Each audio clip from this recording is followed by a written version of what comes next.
All right, here we go. So Simon is on 6. He's quick, which means that he redraws cards of 5 or lower. But so this is essentially the worst card Simon could pull. We're off to a great start.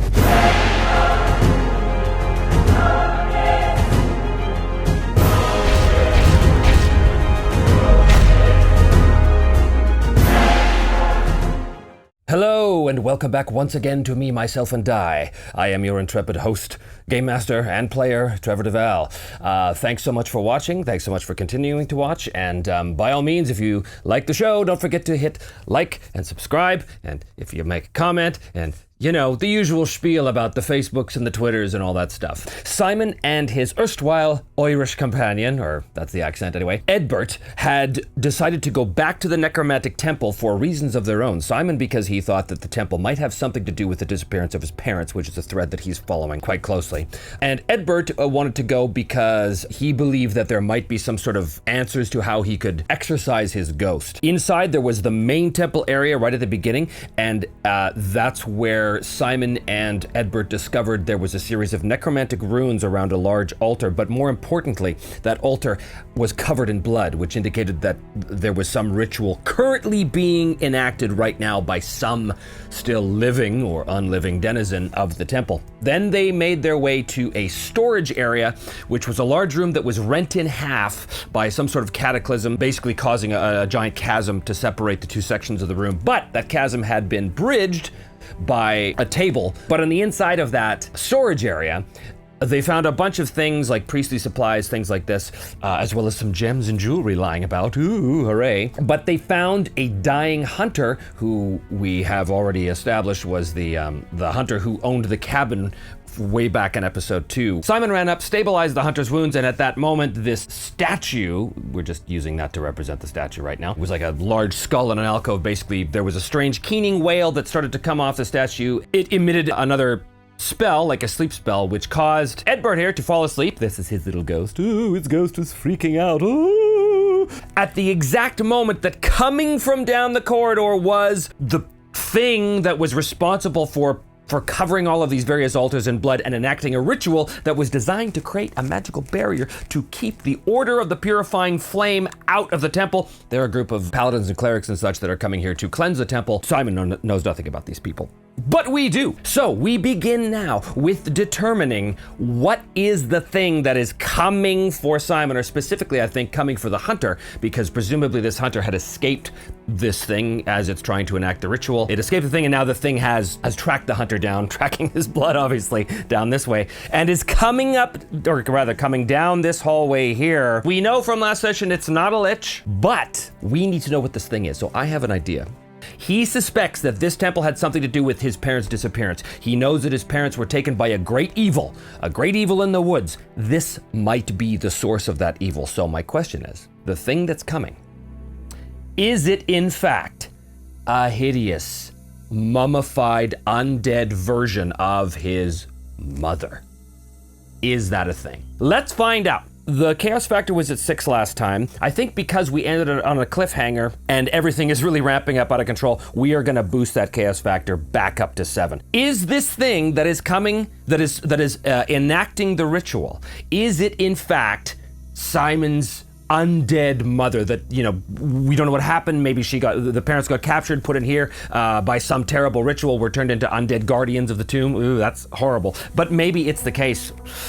Let's find out. I'm gonna say it's, I'm still gonna say it's unlikely. I don't think it's actually her, but chaos factor 7, unlikely. It's a 55% chance of a yes, and we roll 52. Okay, all right. Well, we know the thing coming down the hallway is Simon's undead mother. She has been taken by the evil in this temple. We still don't know what the source of that evil is. And turned, so she's obviously dead. Oh well, she's been turned into some sort of hideous creature. We're gonna call her we'll call her a mummy. Why not? Yes, living up to her name in a very literal sense. We know that this creature, mummy, is trying to enact this ritual. So I guess my next question is, does she still retain any of her intelligence? I'd probably say because she's a mummy, she's been turned into this horrible creature. I think it's probably very unlikely she has intelligence left. Does she have intelligence 84? No, she does not. So she is basically an undead automaton. That's kind of sad because I was hoping there might be an opportunity for Simon to be able to talk to her. But whatever happened to her, her living brain and personality is obviously completely subsumed by this undead thing. Nonetheless, Simon's undead mother, tasked with performing sacrifices to enact this ritual, protect the temple. So that means that the evil of this temple is what was responsible for turning Simon's mother into this. And also, where's the father? We don't know, maybe the father's around here too. But it also means that the power that is responsible for this could still be somewhere in this temple. That's something to keep in mind. Oh, also the ritual here that Simon's mother is trying to enact is stronger. It's going to be stronger because of the killing of the sleeping hobgoblins in the kitchens. So that means that if the Order of Purifying Flame actually does show up at some point during this, it's going to be much harder for them to break the magical barrier, but we'll deal with that if it comes up. It might not. They might not show up until long after Simon is dead, killed by his own mother. Let's hope it doesn't come to that. Let's get a mini for her. Oh, look at that. Oh, it's a Scottish mummy. Look at that. Well, no, his mother is not going to have that accent. His mother is in fact going to have the accent because she's a mindless automaton. So we're going to start the thing there. Simon hears this coming down. He turns, and in the dim luminescence of this corridor, again, the smell of rotten decay, very, very powerful here. He turns and he sees all the way down the corridor here, he sees his mother, or something that was once his mother. Ooh, but she is desiccated and she's covered in these rags. Her eyes are all like completely black, but there's this hideous sense of evil magic radiating off of her. I think the first thing that's going to happen here is Simon, who turns to see her and sees, and mother? He's going to make a spirit roll, man. He's got to make the equivalent of a guts check in Savage Worlds. And if he fails this, I think he's going to be pretty staggered by this. He's got to get 4 more on this one. He does. Oh boy, he's freaking out, but he realizes the immediate danger now. First of all, before we go any further with this, because this is going to be some sort of a conflict, which I'm going to guess because she's a mindless automaton, it's going to be a violent one, as opposed to a nice conversation. Well, he might get a chance to talk to his daddy if he finds him in here.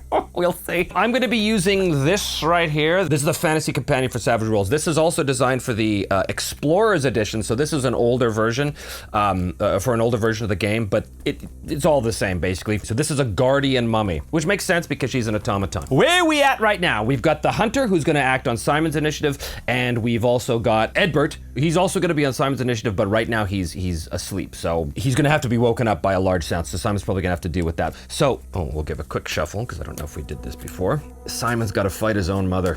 Oh boy, oh boy.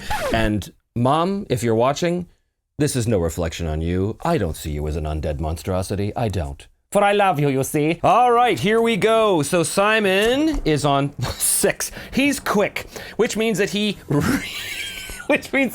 redraws cards of 5 or lower, but so this is essentially the worst card Simon could pull. We're off to a great start.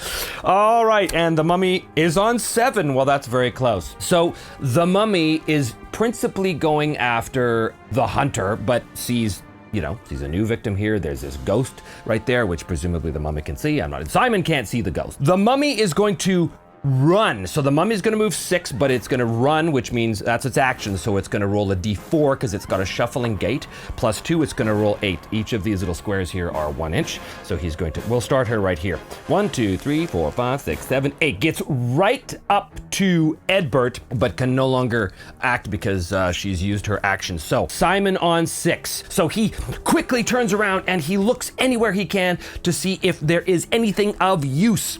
Does he see anything? Well, first of all, we have to see if there is anything of use. There's 4 levels of treasure, trove, rich, worthwhile, and meager. Simply because we did roll gems and jewelry as part of the discoveries from the Perilous Wilds book, I'm going to say this is a worthwhile treasure, which means that we already know that there's going to be money, but money is not important right now. He needs to know if there's basically a magic item, if there's something of use. There is a 25% chance, according to this, that there is a, oh my God, 26.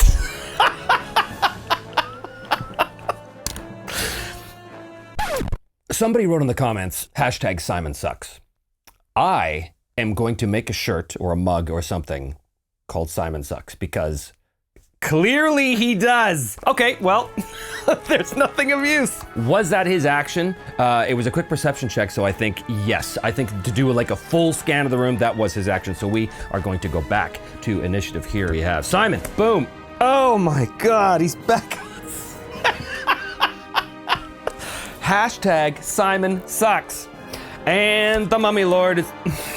Mumsy is on the Joker. Well, Simon did yell in the previous round, Edbert, wake up! I'm gonna give him a roll to see if he can. I'm gonna do a vigor check for Simon to see if he can bellow at the top of his lungs. This was the previous round. To see if he can wake up Edbert so that Edbert can actually do something. We're looking for fours, Of course. First Benny of the game is spent. Boom. He's got to re-roll that because this is pretty important. Vigor check. Come on, buddy. There we go. Okay, so he does succeed. Edbert, get up! And Edbert rouses himself. At the end of the round, he would have acted on Simon's initiative too, so I'm going to say that he sort of got up right as this mummy was coming up. Now his ghost is freaking out as well. Nonetheless, the mummy goes first. So here's my question. Does the mummy see Simon across the way? Does it recognize her son? There's still a chance. I'm gonna say, there's no way that this thing recognizes her son, but there's a chance. Here we go. Chaos Vector 7, no, it does not. Oh, here's a question. Does the mummy see the ghost? Is the mummy registering the fact that there's another ghost around this thing, and does that have an effect? That would make sense to me. 55. Yes, so it does see. But look at that. Look what I just did. I rolled 55, which is under our chaos factor. So we know that the mummy is going to definitely see the ghost and recognize this. That may have an effect on what it does. But before we get to that, we have our very first random event of the game. Woo! First of all, we do the event focus, which is 63, which is PC negative, naturally. Something bad happens to Simon. PC negative. 23. Judge. 57. Tactics. Judgment of tactics. That means to me that Simon has made a crucial error. And I think the error he has made is turning his back on that statue. Something is about to happen. With that statue, something bad. It comes to life. Now, this is not this statue here. I've made it look like it's a big four-arm skeleton just because that's the only mini I have. Anyone who wants to send me more minis to put in the show, just let me know. There's this sound of rupturing stone and bits of masonry and dust begin to crumble from around the statue, and the head bursts forward out of the alcove, followed by an attached body with four arms. Well, yeah, sure, we'll call it four arms. I'm gonna be nice to myself and say that it does not attack on the Joker, that its whole round basically bursts forward, coming to life. We're gonna come up with stats for this thing in a second. So the mummy has seen the ghost. I wonder if that has any effect. Does that mean that the thing is going to bypass Edbert? Remember, this thing is mindless. It's an automaton. It's just going through the motion, so it's not going to have any critical reasoning faculties. It's not going to say, no, wait a minute. I believe this ghost with this man means something. It's not going to do that. It's going to... I think there's a very good chance that it's going to just ignore Edbert and go right for the hunter here. The hunter is stabilized, but as I said last episode, really not able to fight because it's he's in bad shape. The question is, does Mummy ignore Edbert and the ghost and try and go right to the hunter?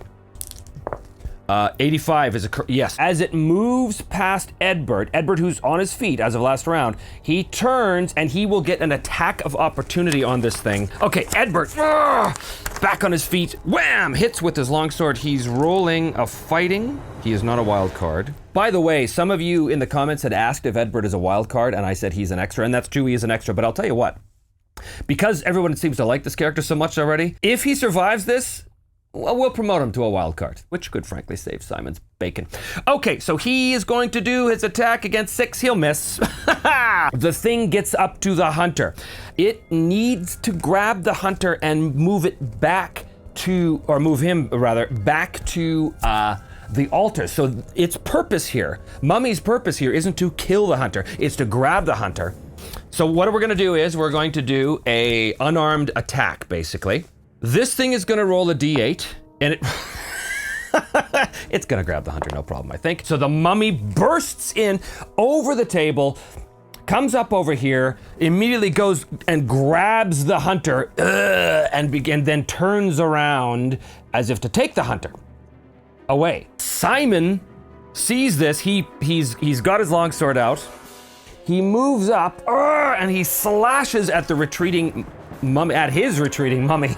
I can't believe that. So bizarre. So he is going to roll his fighting, and his fighting, as we know, sucks. He swings his sword, and he will miss because the parry is 6. Edbert, on the other hand, Edbert's going to leap across, go running across here, and interpose himself here to try and attack, and he will miss because the parry is 6. The ghost as well. Does the ghost have any interest in Edbert's self-preservation? Again, we don't know anything about the nature of this haunting. It is possible that the ghost actually wants to keep Edbert alive so that Edbert can atone.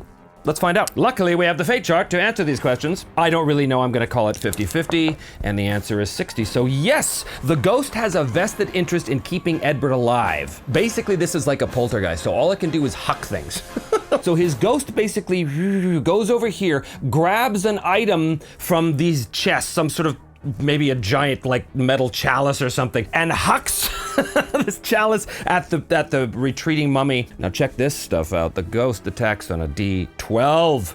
Wow! And the mummy is going to unfortunately miss. So this chalice sails by Simon's head, smashing into the wall there. Now we go back to initiative. Simon is on king and the baddies are on jack. Simon, he's made a bad judgment of tactics, so I don't even necessarily think he's entirely aware. I'm gonna give him a quick perception. He does not. So Simon is unaware of this thing coming up behind him. Edbert, however, sees it, but Edbert's pretty intent on blocking the area from the mummy. So Edbert is going to attack with his sword. He will miss. He's unable to penetrate the mummy's defenses. Basically, he's trying not to hit the hunter because the mummy has got the hunter slung over her shoulder. Simon, who does not see the four-armed statue behind him, also is going to attack. His fighting is a D6. He's basically got to explode. He will miss, unfortunately, and the ghost once again picks up another object and hurls it at the mummy and will hit. Yes. Now the ghost does a D6 and a D4 damage. Now here's the thing. This mummy has unbelievable toughness. 10. The damage is 8, but that will explode because it's a 4. 8 plus 2 is 10. So the ghost picks up some object and hurls it at the back of the mummy's head, which clunks it on the head, dislodging its desiccated undead brain for a second. It causes it to be shaken. Now, here's the thing. I want to know what exactly, as we take a little pause in this combat here, what exactly did the mummy throw? Well, we can find out. So we are going to go to Book of Random Tables 3, and we're going to go to items in a chest. 79, which means, that doesn't make any sense, a feather.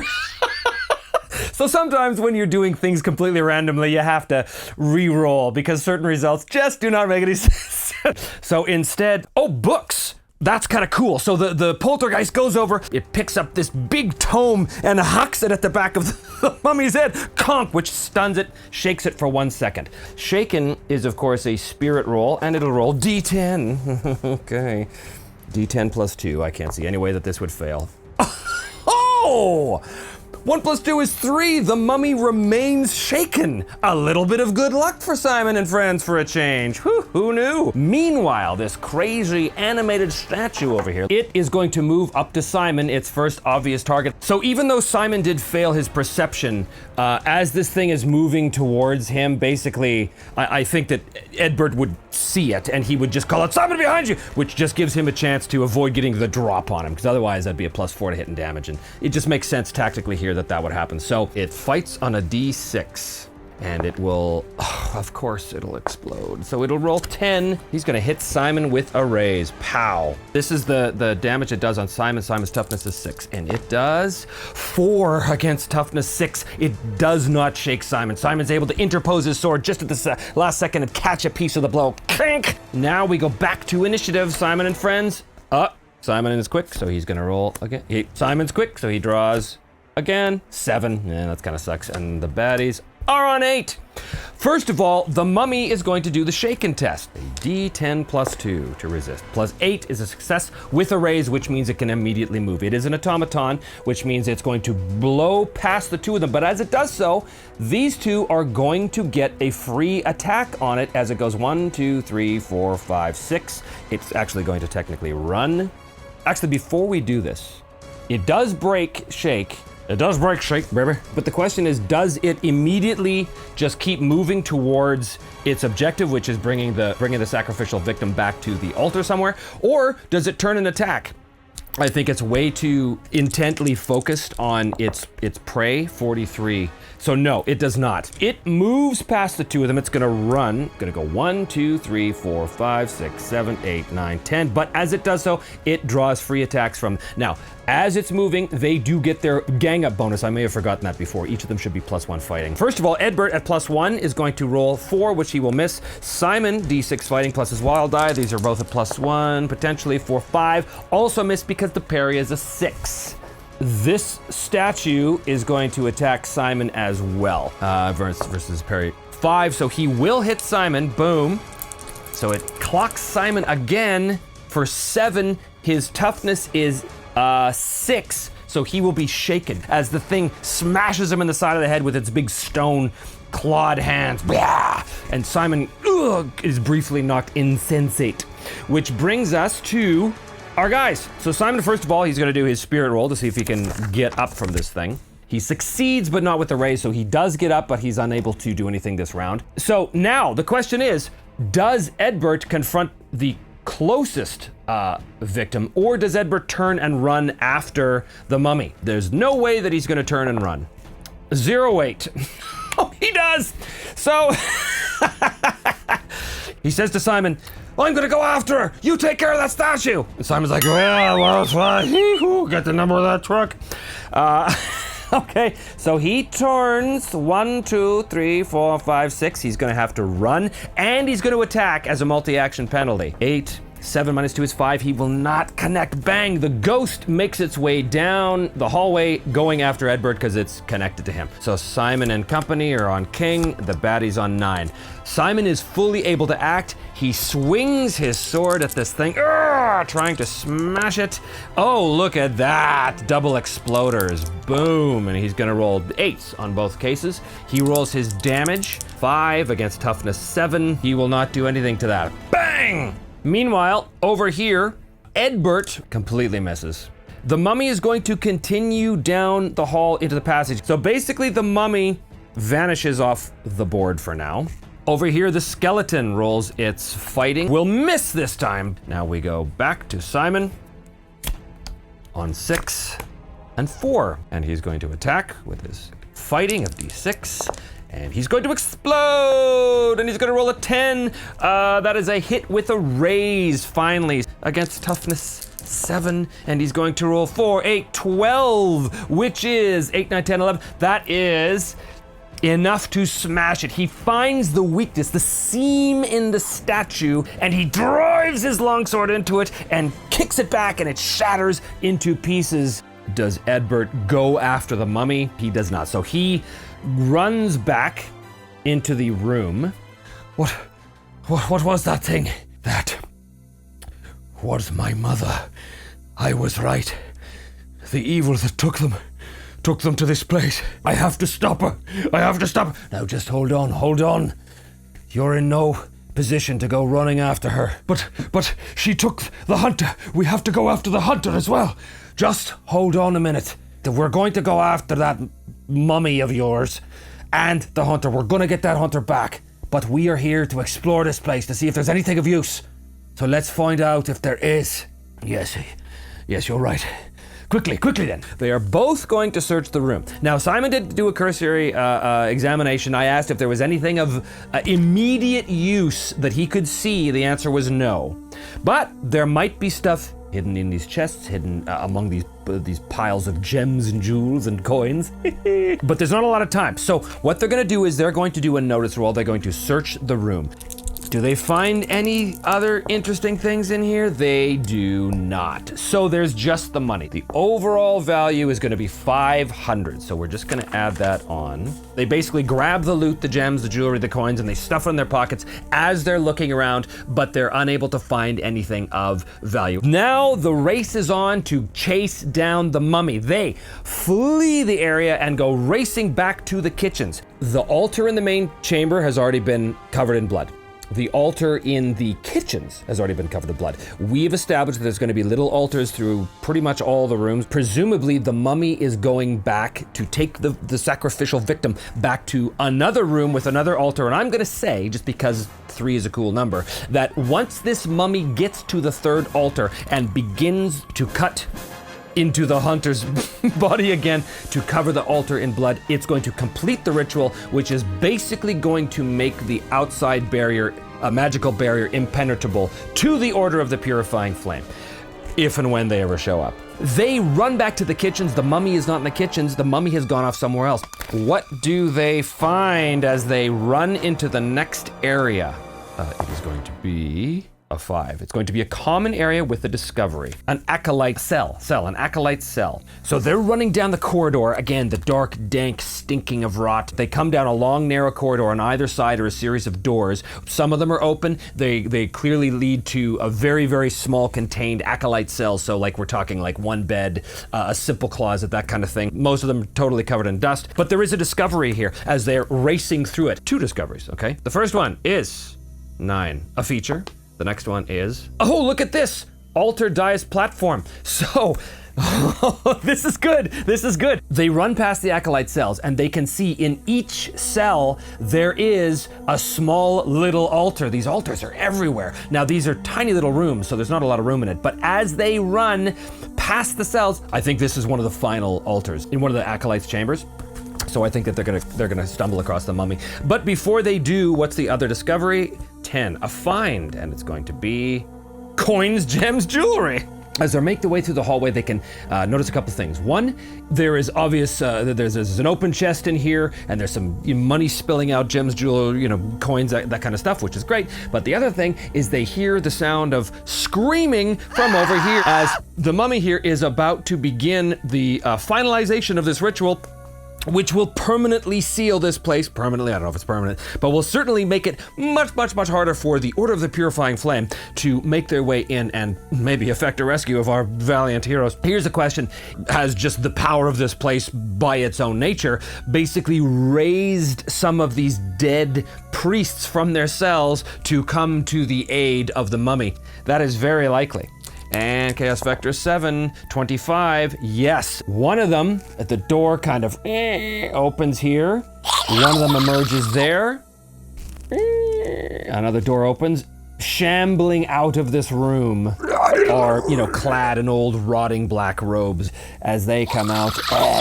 So here's the thing. If the mummy gets a chance to finish the job, like cut open, possibly even kill the hunter, probably kill the hunter, on the altar here, then the ritual will be complete. So it is up to Simon and Edbert to try and stop the ritual from happening before that happens. Basically, I'm going to make a roll every round, at the end of every round, to see if the mummy has completed the ritual. If she rolls an extraordinary yes on the fate chart, that means that the hunter has also been slain. And it's gonna get more and more likely as the rounds go. So basically, they have to deal with these skeletons very soon. Here we go. Simon and company on King. Baddies.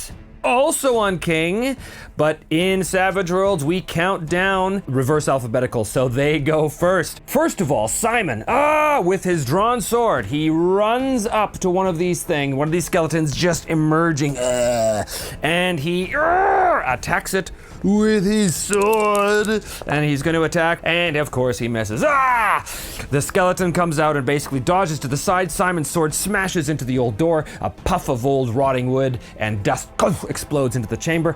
And meanwhile, Edbert, 1, 2, 3, 4, 5, 6, moves up and attacks this one. Its ghost comes in as well. Actually, its ghost is going to go in here, grab some treasure, and then come over here and huck it. It can't this round. Meanwhile, Edbert comes in swinging his sword.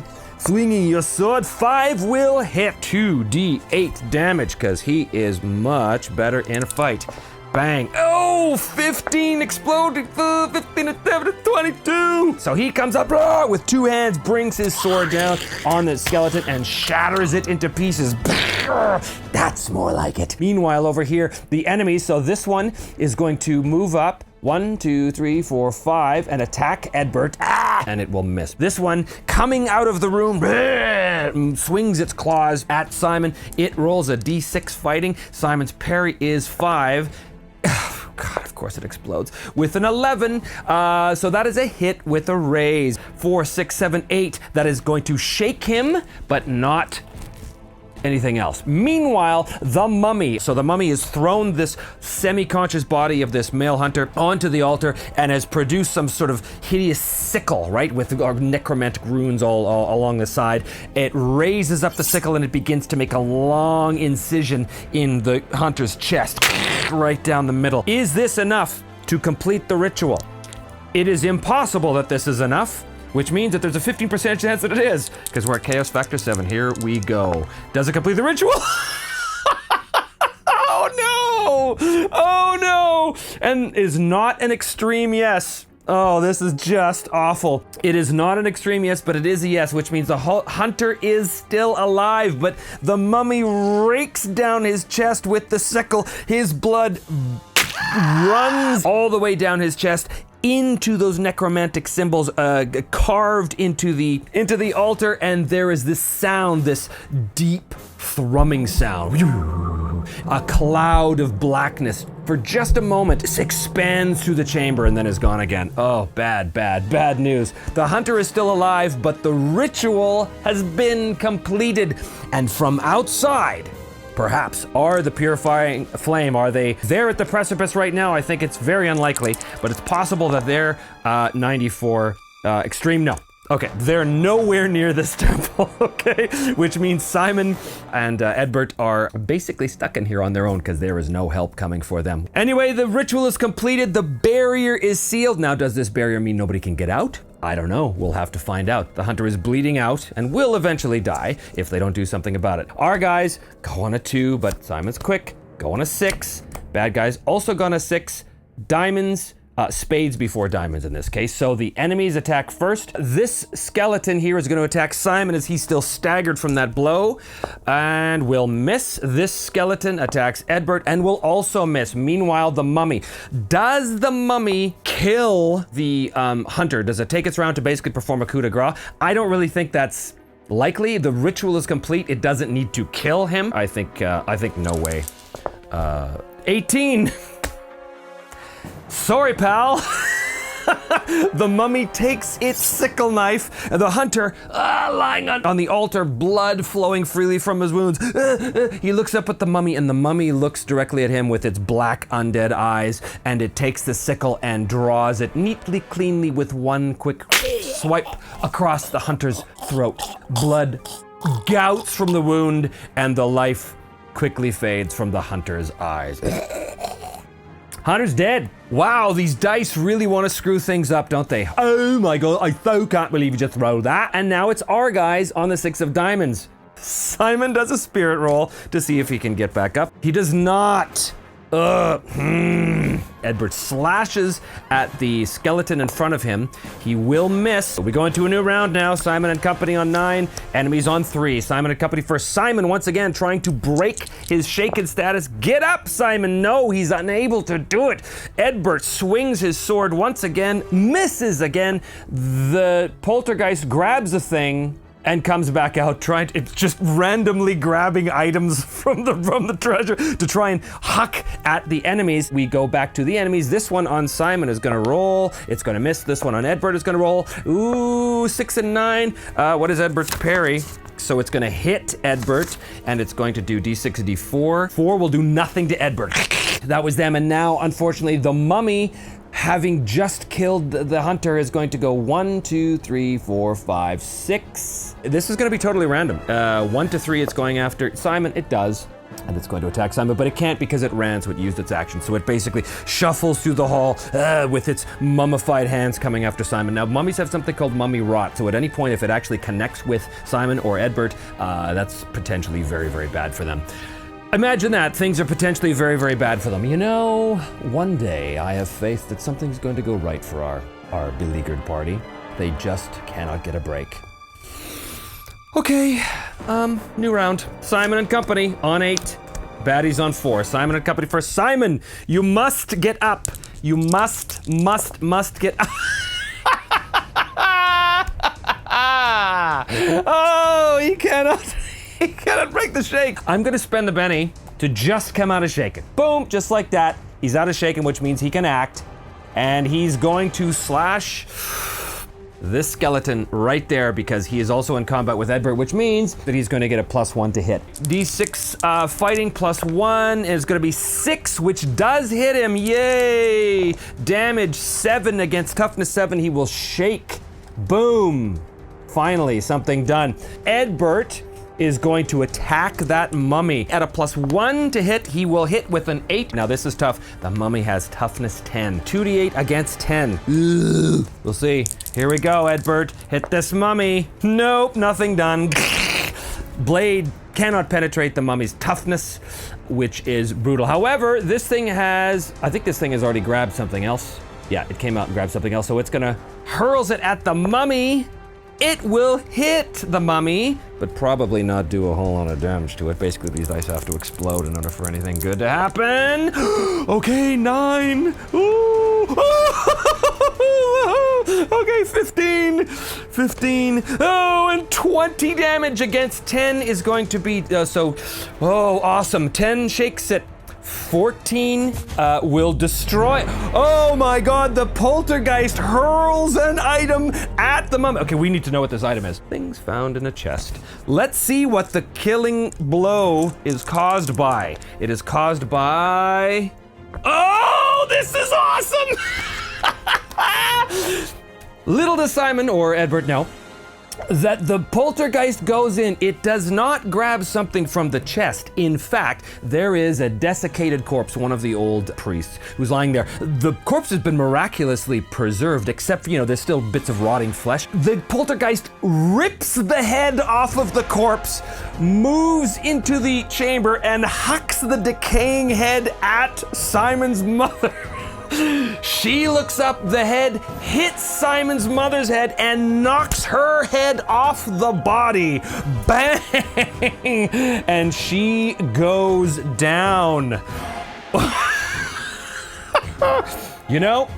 The good thing about this emulator, you never know what's gonna come. Last round, I certainly hope. Queen versus 4. Simon attacks. Right there with a +1. There we go. 6 and 2 is 8. +1 is 9. Parries 5. That's hit with a raise. He does 3d6 damage versus toughness 7. Here we go. That is a 9, 10, 11 versus 7. He smashes that skeleton to pieces.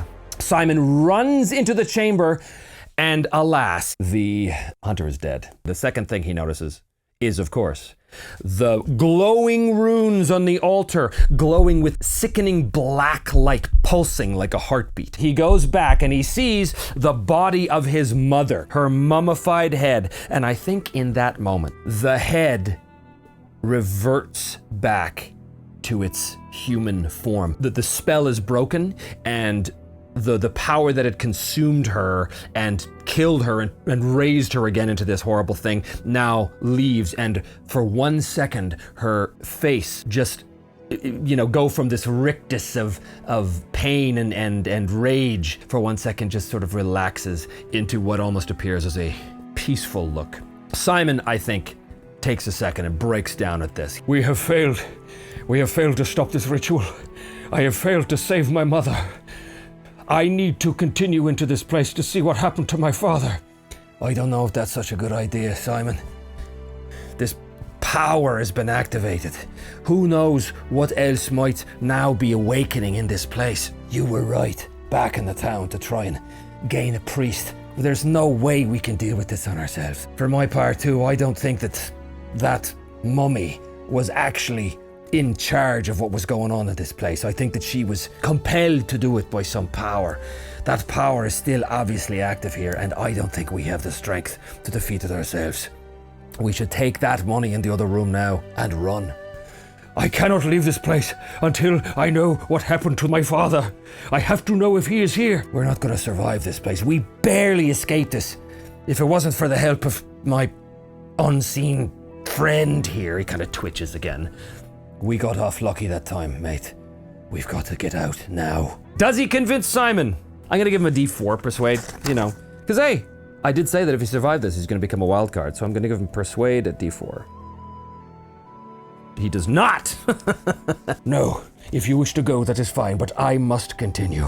Edbert's a soldier. Edbert's used to following orders, but Edbert is also no idiot. He believes that if they do not leave this place now, they're going to die here. And he can see that Simon is obviously possessed with this burning need to discover what happened to his father. Understandable, his mother was turned into this terrible creature and now beheaded in front of him. So he understands that, but at the same time, he knows that if they don't leave now, that's it for them. He's not gonna let Simon go alone. Does Edbert crack him on the head from behind, knock him out, and drag him out of this place for his own good? I think it's somewhat likely here at Chaos Factor 7. Somewhat likely he does for his own good. Does he? He does. Simon turns. No, we must continue. I must find my father. Right. Well, lead the way then. Simon turns. Edbert takes his sword with the pommel and cracks him on the back of the head. Knocking him out, Edbert grabs Simon and moves back down the hall, back to the kitchens, after first grabbing the loot. Of course, he grabbed the loot. We're gonna figure that out in a second, because he's not an idiot. Back to the temple itself, and there, when he sees the doors, there's still standing ajar, these wide, stone, thick granite doors. He can see in the fading light of the afternoon sky that there's a shimmering barrier between him and the outside world. It's almost like translucent. Everything on the other side of the barrier is just like these distorted shapes, and every now and then like a pulse of black light sort of shimmers down like rain from the top of the door to the ground. Does this barrier prevent anyone from leaving, or does it just prevent someone from coming in? But this is a big role, because if it prevents them from leaving, they're not getting out of this place, at least not by this exit. I don't think the barrier is two-way. I don't think it also prevents you from leaving. So I'm gonna say it's very unlikely that it prevents you from leaving. Does the barrier prevent them from leaving? 60 on 50, no it does not. Edbert takes Simon's unconscious body, moves through the shimmering barrier to the outside world, escaping the temple. Well, we dealt with the undead master, which turned out to be Simon's mother, who is now destroyed. And the Order of the Flame is far away. The dying hunter is now dead. Our threads, the only thing, find out about parents. Well, that thread has been partly answered. We know that Simon's mother was taken and turned into an undead automaton, but we don't know what happened to the father. So we're gonna change that thread. Search for Simon's father. And then in brackets in the temple, because he thinks that's where he is. The chaos factor, I'm gonna bump it up to 8. Money. They did find some money in the Acolyte cell, so let's just find out what that is. It's probably not gonna be a lot. So there is a chance. Oh, look at this. There is a magic item. Ooh, let's see what it is. It is a 9. A crossbow. The damage bonus is 1, so it has a simple edge to it as well. This crossbow, steady hands. So, as Edbert is dragging Simon out, he grabs a bunch of stuff from the Acolyte cells. It turns out there's 200 gold worth of stuff, and also this crossbow, really good looking crossbow, but you can tell that it's really, really well made. Maybe Edbert's going to present the crossbow as a mea culpa from knocking him on the head and having him escape this place. I think this thing should have a name. We don't know if we're going to discover the name right now, but it should have a name. What's a cool name? Actually, I'm gonna put it out to you guys. What's a cool name for this crossbow? What's a cool name for this crossbow? It does more damage a little bit, but it also gives you steady hands so that you can fire on the move, or you can fire from an unstable platform What is the name of this crossbow? I'm going to put that out there for you guys. If you have any ideas, put them in the comments below, and if I like one of them, I'll put it in the show. So that brings us to the end of this scene and the end of episode 7. Simon is still alive, although he's been cracked on the head. He is not going to be very happy with Edbert when he wakes up to discover that he's been pulled out of the temple before he could discover what happened to his father. He's going to be very, very, well, we're going to see what happens in the next episode between him and Edbert. Presumably Edbert's going to take him back to town, to Hundatora, to regroup and possibly go and find another member of the priesthood who could help them. Maybe they're going to wind up meeting the Order of the Purifying Flame. There is a chance that those guys, girls, people, whoever they are, even though if they're humans, I know nothing about them, but we might meet them in the next episode. I have no idea, but you might. If you tune in next time to Me, Myself, and Die. Don't forget, if you like this episode and all the episodes, hit like and subscribe down in the below part, and we will see you next time for the continuing adventures of Sucky Simon.